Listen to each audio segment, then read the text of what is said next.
ત્રીજી કસરત, એક પગને આ રીતે ઘૂંટણમાંથી વાળી દેવાનો છે અને બીજો પગ ઘૂંટણમાંથી વાળ્યા વગર સીધો રાખીને એના ઉપર કરવાનો છે. પગ ઉપર આવે ત્યારે પંજો તમારી તરફ ખેંચવાનો છે. 1 2 3 4 5 6 7 8 9 10.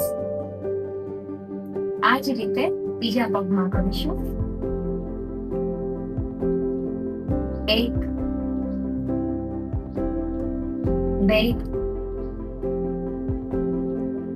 3 4.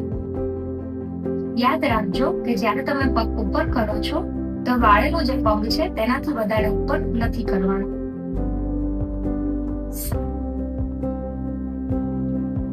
8 9 10.